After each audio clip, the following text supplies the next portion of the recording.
was going to ask who likes to sleep in their own bed, but I think I know that answer. I do too, actually. So my question is more on the issue of cap and trade, and I think you're all familiar with that topic. The EPA is advancing a three-piece regulatory strategy to implement greenhouse gas emission regulations under the Clean Air Act. These actions will have devastating consequences for the economy. And although cap and trade appears to be imperiled in the Senate for 2010, EPA actions remain the greatest threat to affordable energy and economic liberty on the horizon. Recently, Senator Lisa Murkowski from Alaska introduced a resolution of disapproval under the Congressional Review Act of January 21st, 2010. This resolution has 40 co-sponsors, but there are 3 Republican co-sponsors missing. The 2 Republican senators from Maine and the 1 Republican senator from Massachusetts. I believe Republicans must stand together to oppose the EPA's efforts to overtake the global warming issue from Congress. The EPA continues to be an overzealous, under-regulated organization that is trying to hurt small businesses here in New Hampshire and across the country. With all that said, I ask you 2 questions. First and foremost, what would you do to reel in the overzealous EPA? And secondly, as you sit here today, will you make a pledge and sign it that says, I pledge to the state of New Hampshire and to the American people that I would oppose any legislation relating to climate change that includes a net increase in government revenue. Please.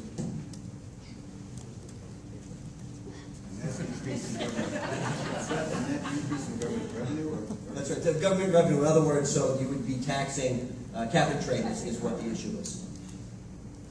Who's first? I am. I believe Ovide is. He's signing the pledge. Sign the pledge. So hopefully he's in the Time may begin now. Okay. You know, first of all, well, I'm not going to first of all, this crowd in Washington has got it wrong again.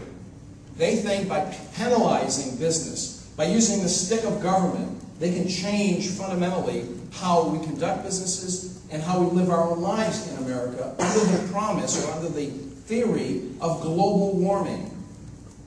How about changing the focus to national security? Why is it that we send so much money overseas to purchase oil and other energy sources where we can exploit our own sources of energy here in America? Why is it that we're not using, in this case, we could use the tax code as an incentive for businesses and individuals to be more energy efficient? We should be encouraging good, sound practices, not forcing it on the people. And that's what this Congress and this President will do every time. And you're seeing it across the board. They're wrong in their approach, and they're wrong to use the argument of environmental protection to change fundamentally the structure of government. I mean, the structure of our economy and of people's lives. The reason we're not getting out of this recession, by the way, 41,000 jobs last month in the private sector. Are you kidding me? 410,000 jobs through the census. That's what we're seeing. The reason we're down there is because there's too much uncertainty, too many threats to business and capital investment.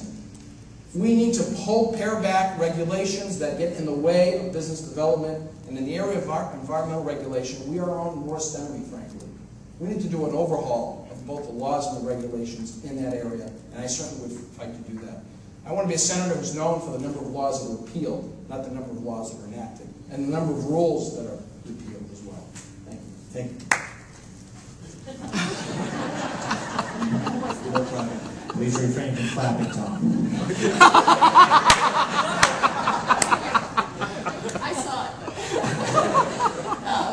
I would say, first of all, I don't support cap and trade, and I think it's important that we actually rein in the role of the EPA because the courts have extended the role of the EPA, and Congress has a responsibility to define very carefully what their role is, because otherwise they'll take even more of it as a result of the Supreme Court decision on this issue. So we have a responsibility there, and I would absolutely introduce legislation to do that and support legislation and or resolutions that already exist to do that.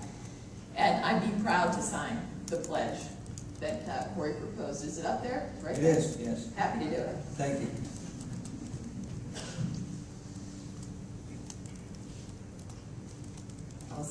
minutes later because I want one more thing to say. How's that? Happy to sign the pledge, and I think, but what we do need to do is reduce our dependency on foreign oil. And the reason we do that is because it's good for our environment and it's good for our economy. And we don't want to continue purchasing oil from people that hate us. And that means using our own resources, natural gas and oil in this country.